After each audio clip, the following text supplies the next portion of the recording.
I'm not sure if I should feel complimented or maligned, I said with a laugh. But I know what you're saying. I'll be over in a few minutes. The patient's name is Jason Hilliard. He's in room 312. Thanks, Rob. I owe you. Again, I finished for her as I hung up the phone. I stood and shrugged into my red linen blazer. If I had to play the role of administrative heavy, then I needed to look the part. I rolled my chair aside and had taken 2 steps toward the door when Connie appeared. A petite blonde who wears her hair in a ponytail, Connie is usually full of spunk. She wasn't spunky now. Her eyes were wide with fear. Connie? I reached for her. What could have scared her so? She shook her head and said in a hushed voice, "There's someone here to see you." A shadow fell across her shoulders, blocking out the overhead light. The shadows loomed out of the dark alley, malevolent. I turned to run, terrified the man would catch me before I reached the busy street. I shook off the memory and looked up to see the tallest black man I'd ever seen off an NBA basketball court. I swallowed hard. His gaze darted around my office. Then he pushed past Connie, bumping her into me, and slumped into the chair next to my small conference table.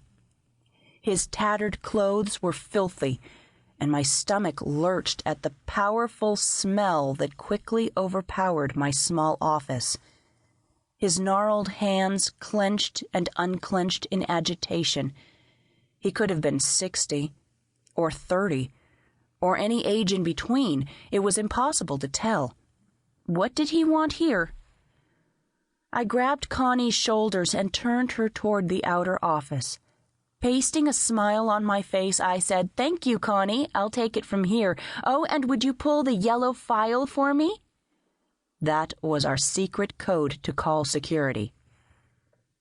I turned back to the man seated before me, shoving down the fear from that time in New York City, a time I'd forgotten, until now. His head swiveled from side to side, his gaze taking in the room. I shoved down my panic, then said, "My name is Robyn Kelly. How can I help you?" I didn't want to sit down yet, and I didn't want to move any farther from the door, just in case. "Ms. Robyn, nice to meet ya." He reached up as if to doff his hat, then seemed surprised that it wasn't there. For a moment, his gaze landed on my framed Dublin Doors poster. Then it took off again, ricocheting around the room, bouncing across the window, the jammed-full bookshelves, the stacks of papers on my desk, and the credenza. My breath held. One swipe of his long arm would destroy any semblance of order. "And you are?" I prompted. "William, ma'am. William Jones." His manners eased my apprehension. He might have some problems, but I didn't sense any immediate danger. Still wary, I turned my chair from the desk to face the conference table and gingerly sank into it, reassured that I was still between him and the door. "How can I help you, Mr. Jones?" "I needs help, ma'am." "That's what I'm here for," I said. "What seems to be the problem?" "I need lots of help," he whispered. His hands started working the remaining button on his coat, buttoning and unbuttoning, buttoning and unbuttoning. My anxiety inched up. I pushed it down again. I was safe. "Where do you live, Mr. Jones?" "In the park, ma'am."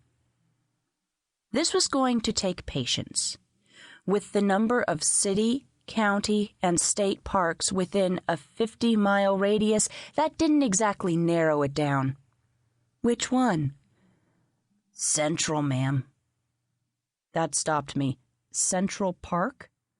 "Yes, ma'am." "But that's